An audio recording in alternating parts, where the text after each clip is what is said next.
The woods fell eerily quiet as Frank Mitchell paused for one final glance. Dakota the German shepherd, with eyes like glowing topaz, watched him, puzzled yet obedient. 7 years of unwavering devotion hung on a frayed piece of rope tied tight.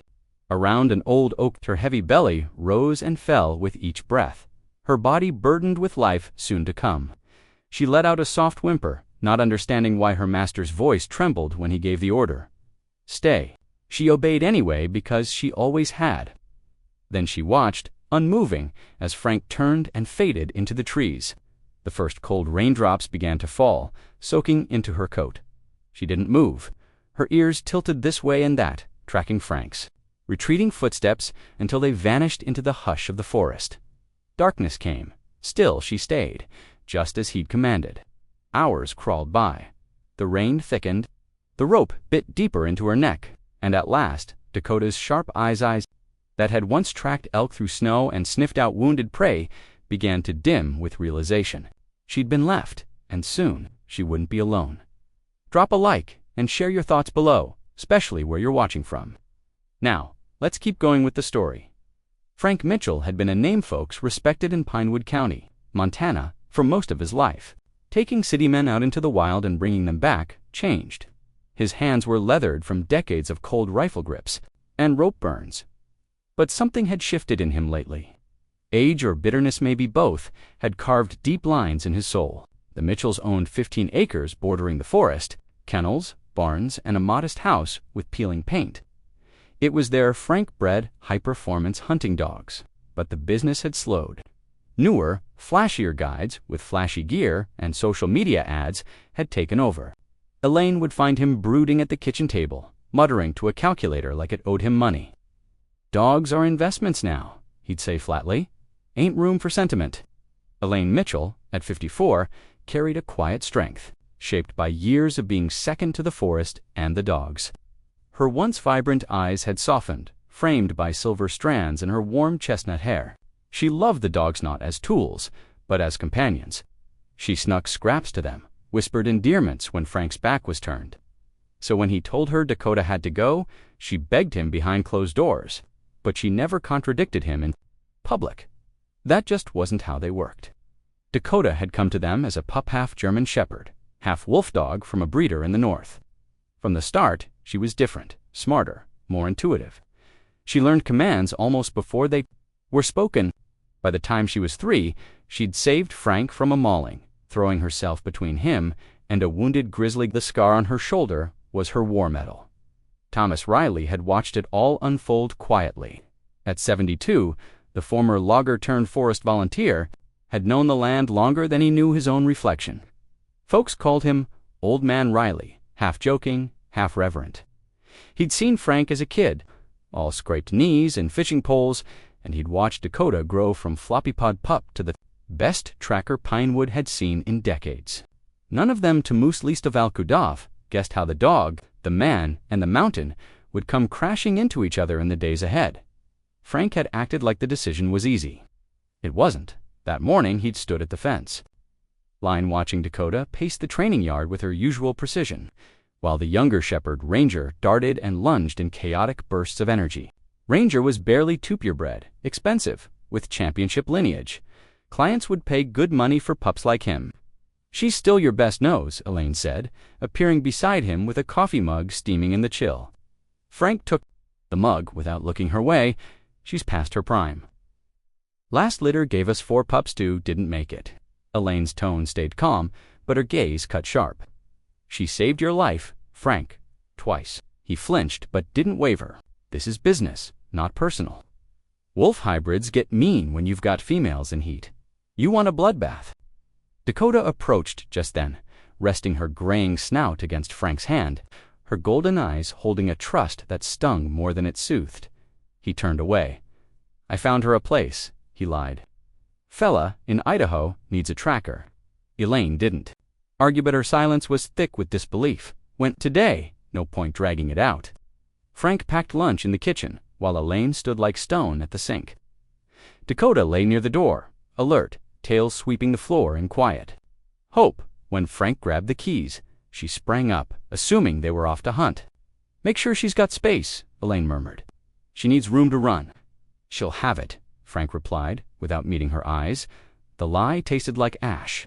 Truth was, he'd tried to find her a home. No one wanted an aging hybrid, and Frank Mitchell would rather bury the dog himself than be seen dropping her off like trash.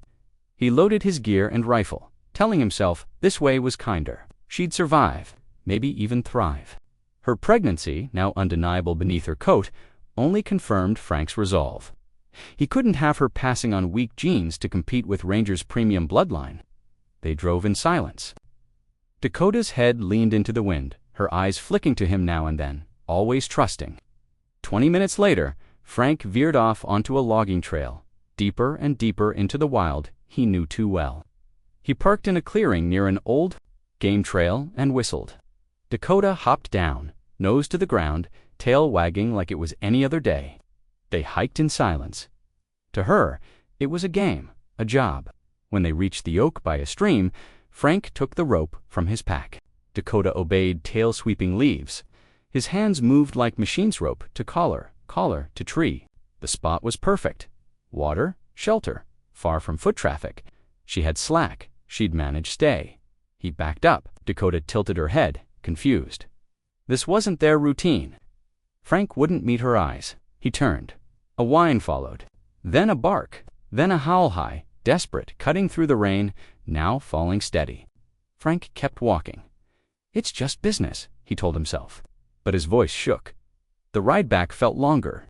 Rain slapped the windshield like judgment. Wipers fought the flood. By the time he reached the driveway, he'd built the lie. A family. In Idaho, big yard, 3 kids. Dakota, happy to meet them. Elaine stood on the porch, arms crossed tight. "Where is she?" "Settled in her new place," Frank said, brushing past. "Kids adored her. Yard backs up to open fields." "She don't warm to strangers that fast," Elaine said quietly. Frank busied himself with the fridge. "She's good with kids." That night, rain hammered the roof. Frank lay beside his sleeping wife, eyes wide open, every crack of thunder. Brought back Dakota's howls. He told himself she'd escape. He needed her to. If she didn't, well, that was nature too. Across the room, Ranger whined softly, sensing his master's unease. Frank turned to the wall, blanket tight around him. "Just business," he whispered. But he no longer believed it. That first night crawled like a wounded thing. Thunder shook the woods. Rain drenched her coat. Still, Dakota stayed loyal to the end. She stood when she could, pulling against the rope to test it, but always returned to the spot where Frank vanished. By morning, hunger gnawed through her belly, joined by the writhing of unborn pups inside. She reached the stream, drank deeply, but food was out of reach. She barked again and again, no answer. As the second day broke, a different pain surged. The puppies were coming. Dakota clawed a shallow hole beneath the oak, pacing as much as the rope allowed. Her breath quickened, and there, alone in the mud and rain, she gave birth. 6 puppies. 4 looked like her. To bore the darker marks of their wolf heritage, exhausted, she curled her body around them, the only warmth they had against the cold night. On the third morning, the silence broke. Footsteps. Human. Dakota raised her head, growling low, her body shielding the pups. Through the brush stepped Thomas Riley. His weathered face shifted from confusion. "Well, hell," he whispered. He saw the rope, the pups, the mud. "Easy now, Mama," he said, kneeling a few feet away. Dakota growled again, but didn't lunge. Her tail gave a tentative wag. Thomas took off his pack, slow and deliberate. "Bet you're thirsty," he said, pouring water into a cup and sliding it over. She sniffed, lapped it up, eyes never leaving him. He tore beef jerky into strips, laying them near the water. She ate, cautious but grateful. Thomas spotted the tag, half buried in grime. He wiped it clean. "Dakota," he read, "you're Frank's dog." Her ears perked at the name. Her eyes scanned the trees. Thomas's jaw clenched. That son of a heathen finish. Instead, he whispered, "He left you here to birth pups alone." He knew better than to untie her just yet. A stressed hybrid mother could panic and flee. The pups were still blind. He had questions first. "And on girl," he said. He headed back to his truck 1/2 mile down the trail. Grabbed a tarp, Rope, food, water. By the time he returned, Dakota had pulled her pups into the hollow she'd dug. Thomas rigged a tarp overhead, left kibble and a full bowl nearby. "That's all I got for now." She didn't growl this time. He reached into his vest and pulled out a trail cam, secured it to a nearby tree. Not for watching Herb, but for watching who came back. "Somebody did this to you," he said, "and I'm going to find out who." But deep down, he already knew. "They gave up on you," Thomas whispered, crouching beside Dakota with a softness in his weathered eyes. "But I'm not about to do the same. Not for another 3 days. Not ever." Each morning and evening, Thomas returned bringing kibble, clean water, and gentle words. Dakota's wariness faded little by little, but trust was slow. He weighed his options carefully. Bringing her and the pups to the county shelter would likely mean sickness or worsen that overcrowded, underfunded mess. His cabin might work, but not until she truly trusted him. On the 4th morning, something was off. Parked at the trailhead where Thomas usually left his truck, sat Frank's old pickup. Thomas clenched his jaw. He grabbed his walking stick and headed briskly down the path. When he reached the clearing, there was Frank just standing, staring at the makeshift shelter, the bulls, the growling mother dog who hadn't forgotten the man who'd tied her up and left her. "Figured you'd show up sooner or later," Thomas said, voice loud and steady. Frank spun around. "Didn't expect you'd have the nerve." Frank flushed. "Ain't your business, old man." Thomas stepped up, calm but fierce. "It became my business the minute I found a pregnant dog tied to a tree with no food or water." He moved between Frank and Dakota. "She's yours, right?" Frank didn't answer right away, just looked away. "Had my reasons? I bet you did." Thomas's voice sharpened, a rare anger surfacing. "Let's hear him. I'm dying to know what makes this okay." Behind them, Dakota watched tense, eyes guarded, her body curled around her tiny pups, now beginning to squirm with growing energy. The scene felt like a standoff. Sunbeams slicing through the pine canopy above, shadows dancing on dirt that had become her reluctant home. "You got no right interfering with my dog," Frank growled, his hand drifting toward the knife sheathed on his belt. Thomas didn't miss the gesture. "Your property, you mean?" Thomas spat the word. "That what she is to you? Just a thing to toss out once she's outlived her use." Frank's gaze darted to Dakota. Her low growl deepened, eyes locked on him, not with loyalty, but a dull ache of betrayal. "She's old," Frank finally said. "Costs too much. I've got better stock now. Can't let her mess up the bloodlines." Thomas's face curled in disgust. "Business. That's what this is to you." He pointed a weathered finger. "I remember when you'd jump in front of a charging bear to save a dog. She saved your life once, didn't she?" Frank flinched. His hand instinctively touched the scar on his side, a reminder of the grizzly Dakota had fended off. "I gave her a shot," he muttered.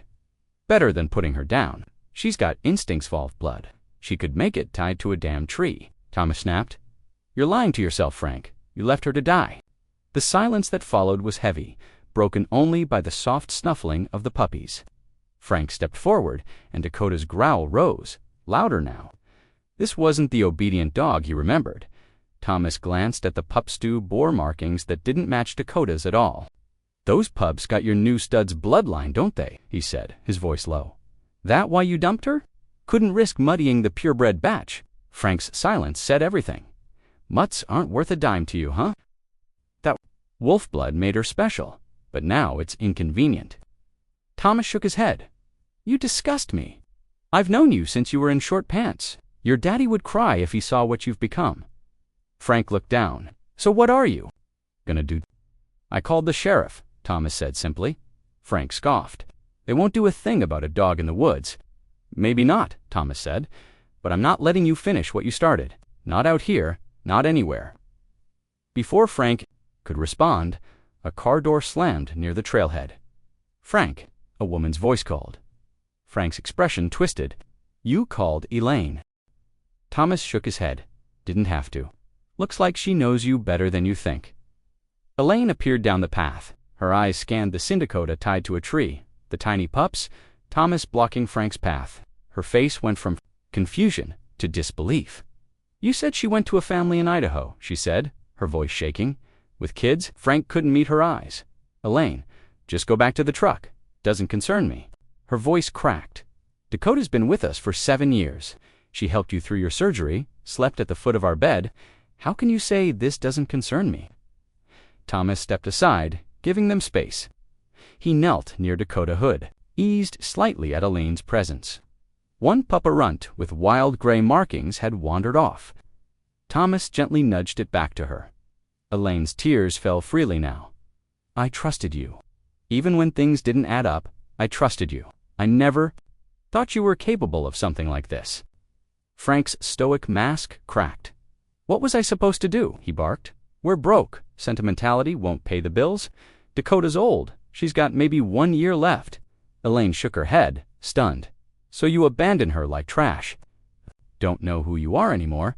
By that night, the story had spread like wildfire through Pinewood County. Thomas, normally a quiet presence, found himself the talk of the town at McGuire's diner. "You hear what Frank Mitchell did, Eddie?" McGuire asked loudly over the clatter of dishes. "Left his prize hunting dog tied to a tree to give birth alone. If Thomas hadn't found her, they'd all be dead," one regular added. Thomas sipped his coffee, grim-faced. He didn't bother correcting them. The truth was messy, but Dakota's future was still uncertain. "What now?" asked Jim Peterson. "A rancher. She's still there," Thomas admitted. "Can't move the pups yet. They're too little. The sheriff says it's being looked into. Animal cruelty case.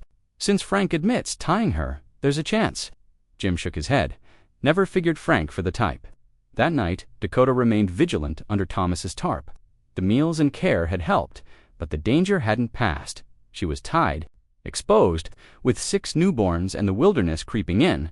Her ears twitched constantly tiny noises no human would ever notice. The shift of distant wolves testing boundaries. Small prey in the brush, the wind carrying the scent of rain. Instinct told her the forest wasn't safe. She could smell other wolves. Each night, while the pup slept, she gnawed at the rope by sunrise. She'd almost chewed through when Thomas returned that morning. He was greeted with a soft whine. He crouched beside her, offering a bowl of water. "You're looking better today, girl," he murmured. He counted the pup 6, all plump and squirmy. "Sheriff's coming later. Maybe we'll get you out of here the right way." He noticed the rope frayed nearly to breaking. He said nothing, just smiled a little. "Clever girl," he whispered. "Just wait a little longer. Help's coming." Sheriff Wade Harrison arrived late morning.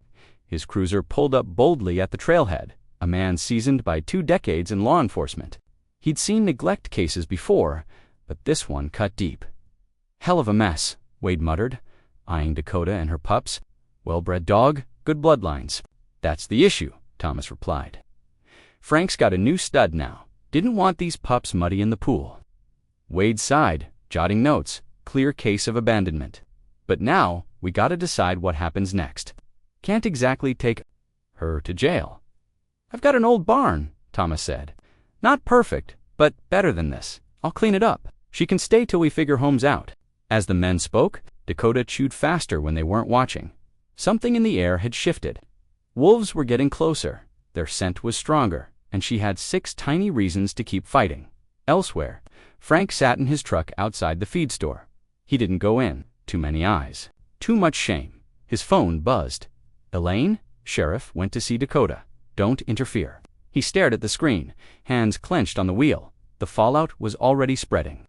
3 clients had canceled hunts. People looked at him differently. Now, he thought of Dakota's eyes not loyal anymore, just wild and weary. He had shattered something sacred, and he knew it. A spring storm swept over the hills that afternoon, sheets of rain, howling wind. Thomas, uneasy, headed back to check on Dakota. The tree was empty. The rope dangled in the breeze. "Dakota," he called, heart pounding. Girl, no sound. Sin. The rain had already washed away any tracks. But Thomas knew she wouldn't abandon them. She'd move them. He'd set up a trail cam, but couldn't check it till later. For now, he'd search and pray she hadn't gone far, 2 miles away. Hidden beneath a stone overhang in a thicket she remembered from her hunting days, Dakota had built a new den. One by one, she'd carried each pup here, 6 trips in all. The space kept them dry. The brush concealed them. For the first time since being tied, she was free to hunt. She caught a rabbit within the hour 8 part, saved the rest. Her body needed fuel for milk and strength. That night, as rain pelted the forest, she heard them. Wolves closer. Now dot hunting. She crouched at the den entrance, body taut, teeth bared. She wouldn't let them pass by morning. Thomas returned this time with Frank and Sheriff Harrison in tow. Frank's face paled at the sight of the empty clearing. "She's gone," he said numbly. "Took the pups too." "The question," Thomas replied, crouching near the frayed rope, "is where he studied the earthsome tracks remained. She's smart, found shelter, but we heard wolves last night." "Wolves?" Frank's fear flickered real for the first time. "She's half-wolf," he said, almost to himself. "But she's just one dog with pups. They'll kill her." Sheriff Harrison gave him a look. "You should have thought of that before tying her to a tree." With barely hidden resentment, Thomas said, "You gave up the right to worry about her the second you chained her to that tree." Mitchell Frank's jaw flexed, but he didn't fire back. Instead, he crouched beside a shallow imprint in the mud, a faint paw print still holding its shape. "She went this way," he said, motioning southeast toward Miller's Ridge. "There's old cabins and rock shelves out there. She might—" "Hold up." Thomas gave a slow nod. "He's right. Dakota knows that land. We've used it for practice runs. If she needed cover, that's where she'd go." Sheriff Harrison studied the men, then the woods. "All right, Mitchell, you and Riley. Stick with the trail if it holds. I'll head back and pull together a proper search. That dog's got 6 mouths to feed. She can't be far." As the sheriff turned away, Thomas threw Frank a cold, deliberate stare. "I'm not doing this for you. I'm doing it for her. For Dakota and those pups. Don't get it twisted." Frank didn't respond. He gave a tight nod, unreadable as always. Together, they stepped into the woods, following the slim trail she'd left behind, what little was left of it. The deeper they went, the harder it was to read, but the silence between them said more than words ever could. Years of history and pain. Packed into every step, Frank's understanding of Dakota was their compass. He pointed out where she would have avoided thickets, sticking to old game paths instead. "She had to water," he said, as they approached a trickling stream. "She's likely heading to the quarry. Caves up there safe." Thomas gave a short grunt, crouching near the water's edge. His eyes narrowed. "These ain't her tracks." Frank knelt beside him. The marks were too wide, the spacing too long. "Wolves," Thomas murmured, tapping the prints. 3, maybe more. "They're moving through here." Frank's face darkened. For the first time, his worry showed. "They'll have her scent. If they're hunting, Dakota's in danger." By late afternoon, the storm had rolled on. Leaving a sparkling forest soaked in fading sunlight, Dakota moved low, silent, through the brush. Her ears twitched with every shift of wind, her nose constantly testing the air.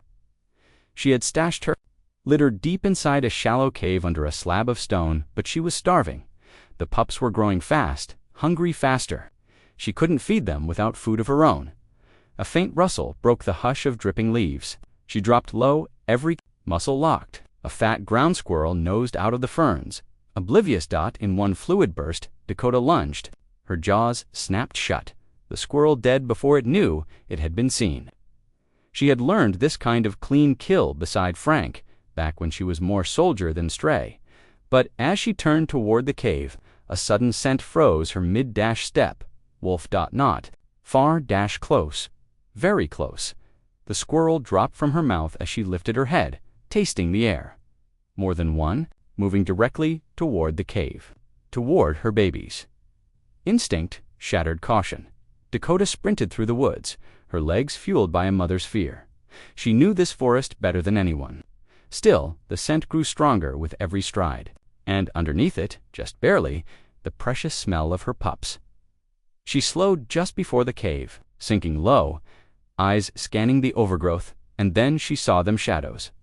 Gray bodies, moving with purpose. A wolf pack, 5 in total, a huge silver. Alpha in the lead, his mate beside him, 3 smaller ones hanging back. They circled her cave, sniffing the entrance.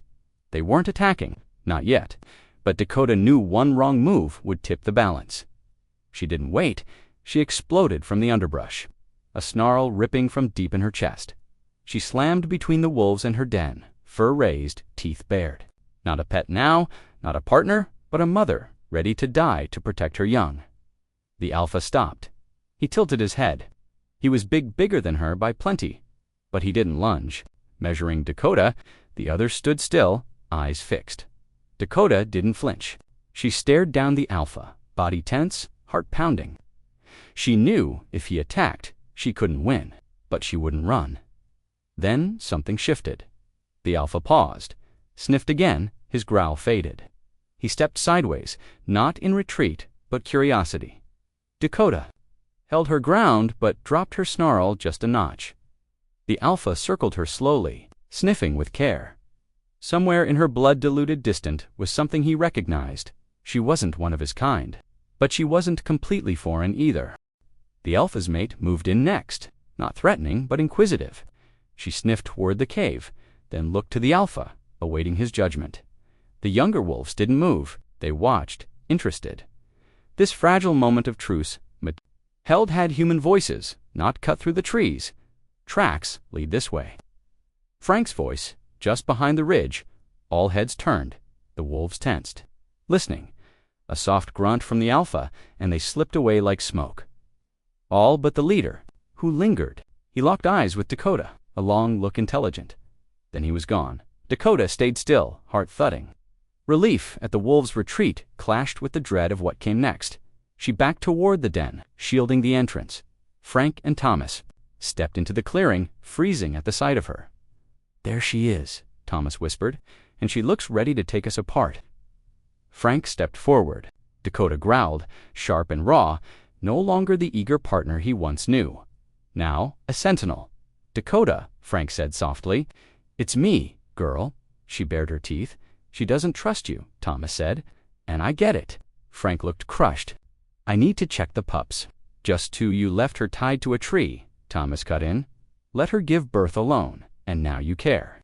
Before Frank could answer, a rustle interrupted them, multiple feet moving fast. The wolves had returned. They stood at the edge of the clearing, watching. Frank's hand went to his belt, where a knife hung. "Don't move," he whispered. "Alpha's the big one." Thomas nodded. "They're not attacking. Something's different." Dakota confirmed it. She shifted position now, guarding against both men and wolves. But the threat she posed toward the humans was sharper. "I'll be damned," Thomas muttered. "They don't see her as prey, not even as a rival. Look at the alpha, eyes open, full of wonder." Dakota guided them gently with her nose. The wolves watched.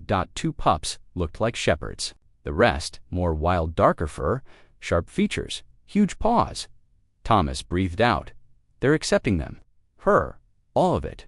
Frank stood frozen, awestruck. The alpha moved closer. Dakota watched but didn't warn. He sniffed the smallest pup, the one who looked most like him. The puppy pawed at his snout. Frank whispered, "They're letting her in." The other wolves followed. The clearing transformed into something no man had seen before. Two worlds blending. The pups played, the wolves tolerated. Dakota watched. Frank took a cautious step. Dakota whipped around, snarling. The wolves froze. The alpha shifted his gaze to Frank, then Thomas. "Back up," Thomas said. "Slow. We don't belong here." Frank hesitated, torn. "We can't leave her." "She already left us," Thomas replied. A young wolf stepped forward, low tail, cautious nose. Dakota greeted him, an equal. "She's one of them," Thomas said, "and they see her pups as theirs." Frank swallowed hard. "I failed her." "Yeah," Thomas said. "You did. So what now?" Before Frank could answer, a shot cracked through the woods, voices shouting, "The search party!" "No," Frank shouted. "Hold your fire." The wolves scattered, but the alpha stayed. Dakota gathered the pup sect. One had wandered. The smallest, the wildest froze in the open. The alpha bolted, snatched it up, carried it back, teeth gentle as feathers. He placed the pup by Dakota and turned. Then he stood his ground, a wall between danger and the den. Frank stared. "He's protecting." "Them," Thomas nodded. Like family. Footsteps neared. Frank moved fast. Thomas followed. They had to stop the next mistake before it was too late. Deputies lined the tree line, rifles ready. "Don't shoot," Frank said sharply. his voice low but commanding enough to halt every trigger finger. "You're gonna want to see this, but leave your guns down." Sheriff Harrison gave him a hard look. "We heard multiple wolves. A whole pack. They're out there," Thomas said, nodding slowly. "But this ain't normal behavior. They've taken in Dakota and her litter like she's one of them. It's ... incredible." The sheriff squinted, clearly skeptical. But something in Frank's and Thomas's eyes made him pause.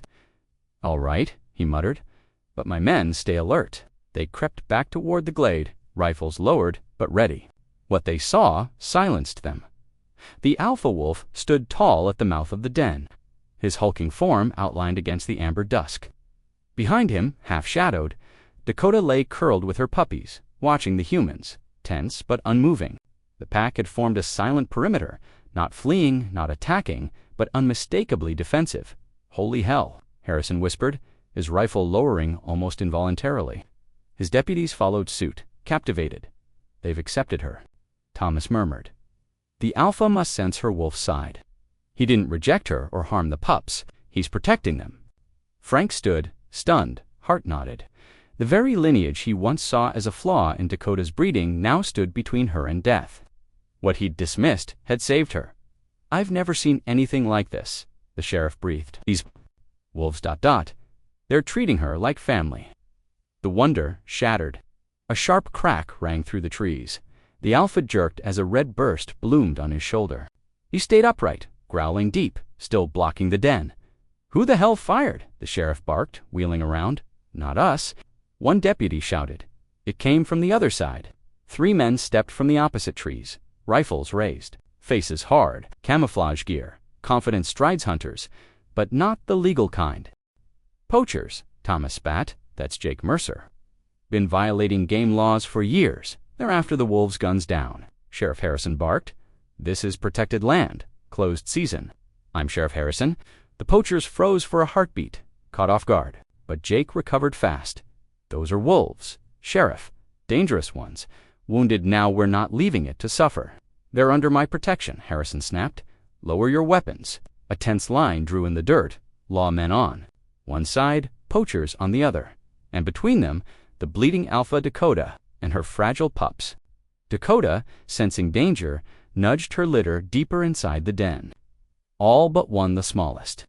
With the sharpest wolf, features the same pup the alpha had saved before. "Look," Thomas whispered, pointing. All eyes turned to the tiny pup, wobbling, toward the massive injured wolf. The alpha lowered his head, nudging the little one gently toward safety. His blood stained the pup's coat, but his touch was impossibly soft. The scene was so intimate, so inexplicable, that even the poacher's hands lowered slightly. That hesitation was all Harrison's team needed. They moved fast, surrounding the poachers. "Drop M, now." Jake scowled, but knew he'd lost. "Fine, but if that wolf attacks anyone, it's on you." As the weapons were seized, Frank made a split-second decision.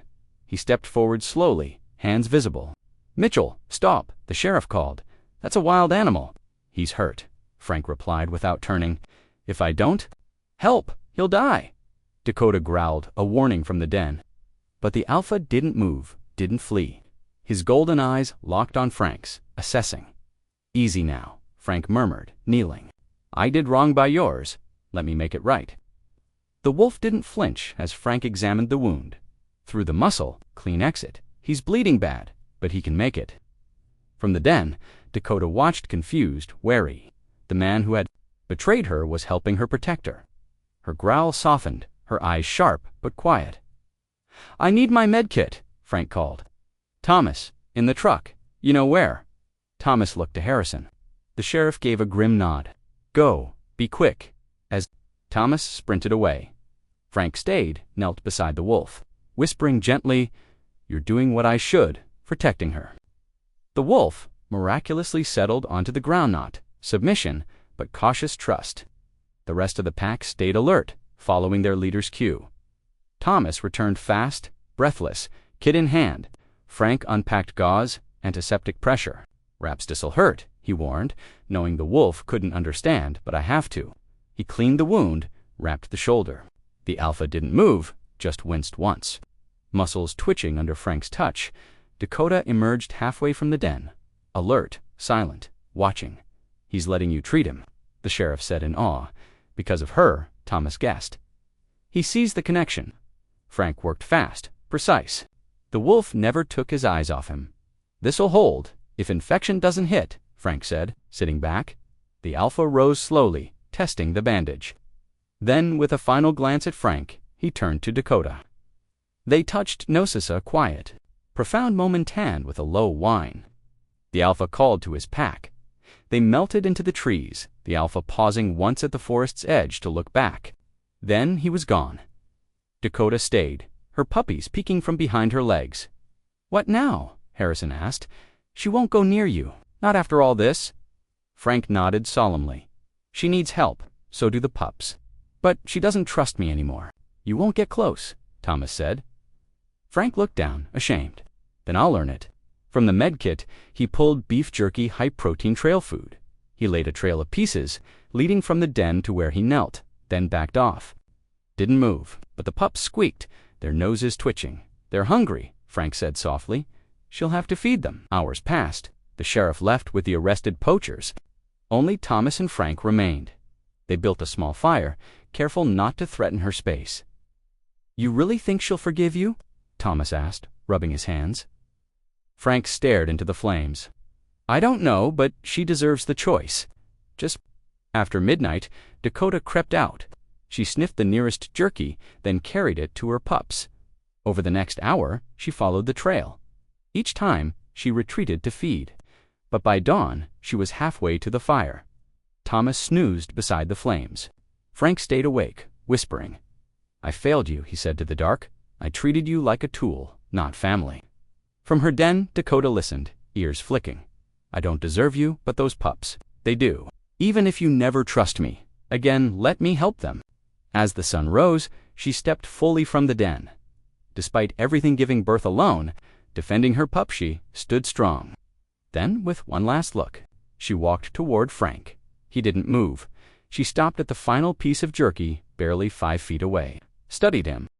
A crack split the morning air. Dakota jerked, twisting mid-step. Blood sprayed from her side as she collapsed. "Dakota!" Frank shouted, running to her as Thomas snapped awake.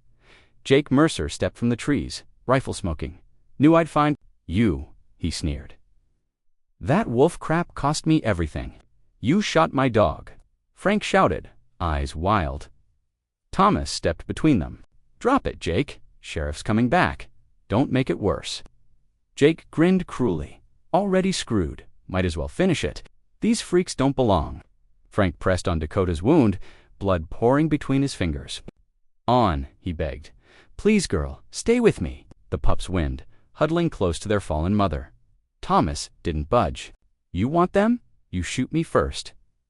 Jake raised his gun. "Might just do that?" Frank barely heard. His world was Dakota, her blood, her ragged breaths, the dying light in her eyes. "I'm so damn sorry," he whispered, tears streaking down his cheeks. Dakota's gaze met his.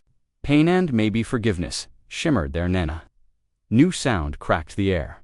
Howls, dozens of them, close, getting closer. The pack was coming. Jake paled. What the hell? Took advantage of the distraction, hurling himself forward with startling strength for a man his age. His shoulders slammed into Jake's midsection, knocking the rifle upward just as it fired into the sky. The shot echoed as both men hit the ground, locked in a brutal struggle for the weapon. "Frank!" Thomas yelled, his voice sharp with panic. "Get Dakota out of here!" The raw urgency in Thomas's shout snapped Frank out of his frozen state.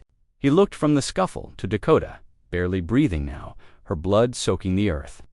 With his heart pounding, Frank tore off his jacket, pressing it tightly against her side to stem the bleeding. Then, digging deep for strength, he didn't. No, he had. He scooped her heavy body into his arms.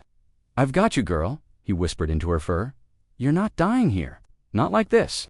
Around his legs, the puppies swarmed, confused, crying out. He couldn't carry her, and gathered the pups. "The puppies," he called to Thomas, who had Jake pinned for the moment. "Go!" Thomas barked, his arms straining to hold down the younger man. "I'll take care of it just. Get her to Doc Turner." Frank paused for half a heartbeat, torn, but Dakota was fading fast, Her life was draining with every second. He shot one last look at the puppies, then turned and ran. The forest floor blurred underfoot as he raced forward, her blood leaving a broken trail through the leaves.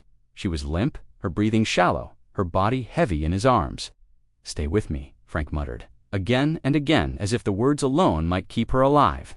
Every step brought flashes Dakota as a goofy pup, her first real hunt, the night she'd faced down a bear to save him. The guilt slammed him all over again. A shot rang out behind him, then silence. Frank stumbled mid-stride, torn, but a weak whimper from Dakota made the choice for him. He pressed on, jaw clenched.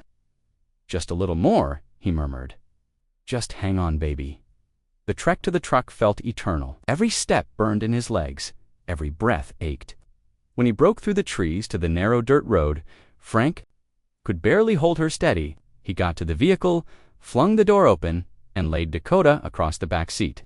Blood pooled fast beneath her. "Don't you give up now," he told her, shaking as he turned the key.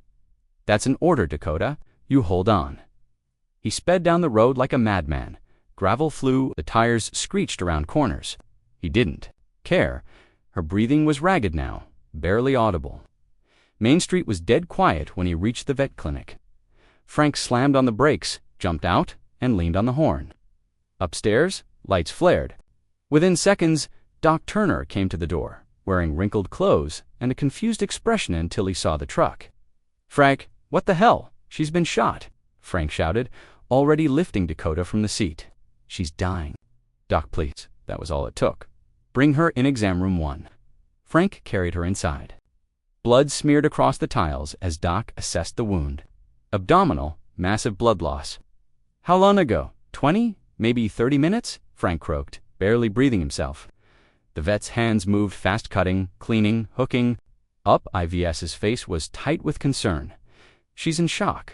We need fluids now. Then surgery." He looked up, taking in Frank's bloodied clothes. "What the hell happened?" "Poacher," Frank rasped. "Jake Mercer. Thomas is still out there with him and the pups." Turner didn't even blink, already connecting the drip. "I'll alert Sheriff Harrison, but you need to step out. Let me work." "I can't leave her," Frank said, voice cracking as he stroked her head. "You have to," Turner snapped. "If you want her to survive, go. Call the sheriff yourself if you need to stay busy." With trembling fingers, Frank backed out Dot in the lobby. Frank gripped the receiver with blood-stained hands. He called. The sheriff's office explained it all in a rush. Jake's attack, Thomas's status, the missing puppies. When he hung up, the silence crushed him. He sank into a chair, trembling. Minutes crawled. Hours passed. Eventually, Sheriff Harrison called back Thomas was alive, banged up but conscious. Jake was in custody. All 6 pups had been found and were en route to the clinic. Frank barely reacted, his eyes locked on the exam room door. Then Elaine arrived, face pale but steady. She didn't flinch at the sight of her husband soaked in blood. She just sat beside him and quietly took his hand. "This is my fault," Frank whispered, his voice raw. "I left her. She trusted me, and I let her down." "I should have. She's a fighter," Elaine cut in gently. "Always has been." Frank looked down at his red hands. What kind of man does that? Leaves a dog like her to die? Before Elaine could respond, the door opened and in came the sheriff and a deputy, both cradling carriers. The puppies whimpered from inside, calling for a mother they couldn't see. "How is she?" Harrison asked, kneeling to set his carrier down. Frank shook his head. "Still in surgery." "Doc hasn't updated you." "No," Harrison gave a quiet sigh. "Thomas has banged up some bruised ribs, concussion, but he's tough," says Jake aimed at you next. "If Thomas hadn't jumped him, Mercer," Frank asked. "Jail. No bail this time. Attempted murder added to the charges." Frank barely absorbed it. All he could think of was Dakota. He crouched by the carriers. The smallest pup, though, one with the sharpest wolf, features pressed to the great eyes locked on Frank. Despite everything, the bond was there. The door opened again.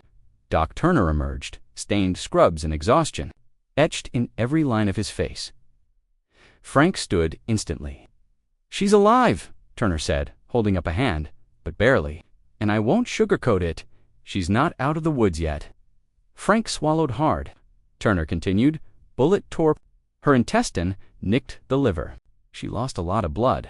Surgery went as well as it could, but the next day's critical. "Can I see her?" Frank asked, barely a whisper. Turner hesitated, then nodded. "She's on fluids. Don't expect her to know you're there." He followed the vet into a quiet recovery room. Dakota lay still, her side shaved, machines tracking every breath. Oxygen hissed gently beside her. Frank knelt beside her, hand gently resting against her head. "I'm here. I'm not leaving again. Not ever." As he sat there, the weight of his failure suffocated him. She had given everything: loyalty, protection, love, and when she needed him most, he had failed her. "You have every right to hate me," he whispered. "But if you survive this, I swear I'll earn back every bit of trust I lost." Back in the waiting area, Elaine was feeding the puppies, with help from a tech, bottles of warm milk, trembling paws, soft cries. The smallest one refused to eat, whimpering constantly.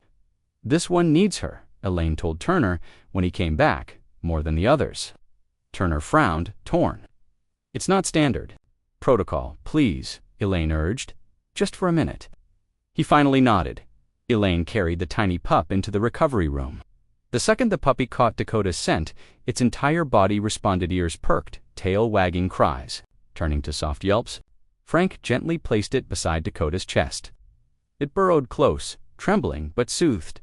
Then something happened no one could explain. The monitors changed, her pulse steadied, her breath deepened. Her vitals, weak for so long, began climbing. "I'll be damned," Turner said under his breath. "She's fighting harder. She knows he's here." The sight of it, the instinctive love of a mother, the invisible tether between them, hit Frank like a blow. Even now, on the edge of death, Dakota was protecting her young. "Let him stay," Frank said softly. "Please." Turner nodded. "Only one. And someone has to stay too." "I'm not leaving," Frank said, already pulling a chair close. "Not now. Not ever." 6 months slipped by like passing storms, each day washing away a little more of the past. At the Mitchell place, the old hunting pens were gone, replaced by clean new enclosures. A fresh wooden sign read, "Second Chance Sanctuary for the dogs others forgot." On a golden fall afternoon, Frank bent over a water dish, refilling it for 3 aging hounds. His back ached, but he smiled. Pain was penance and welcome. From the porch, Elaine called, "Thomas just pulled in." Frank grinned. The old ranger had become family, his expertise vital to the sanctuary's mission. Thomas's truck rumbled up the gravel path. He stepped out with 2 heavy bags of kibble, his limp barely noticeable. "Morning, Frank," he called. "Our girl." "See for yourself," Frank replied, nodding toward the tree line. Dakota was trotting across the field, her coat shining again, a pale scar, her only reminder of the past. Behind her bounded 6 sturdy wolf-like pups. Thomas watched, shaking his head in wonder. "Every time I see it," he said, "I still can't believe it." "Doc Turner calls it a miracle," Frank said. "Says he's never seen anything like it." Dakota moved with pride, her amber eyes bright, her head high, and her bond with Frank had changed. She wasn't his dog anymore. She was his partner. No leash, no commands, just mutual respect. "The wolves been back?" Thomas asked. Frank nodded. 2 nights ago. Stayed at the edge of the trees. Dakota took the pups out for a while. This new tradition had started months ago. The silver-gray alpha wolf still returned, as if watching over them. Dakota would sense them long before anyone else. She would lead her pups, bridging wild and human. Thomas watched, quiet now. "Nature's found balance," he murmured. "I've never seen pups like these. They don't just survive in both worlds, they belong to both." The puppies were something rare. Where most hybrids fought their instincts, these ones walked the line between wild and tame with grace. And Scout, the smallest, the one who never left Dakota's side, had bonded with Frank like no other. That puppy, Frank knew, carried something sacred in its blood. Something worth protecting for life.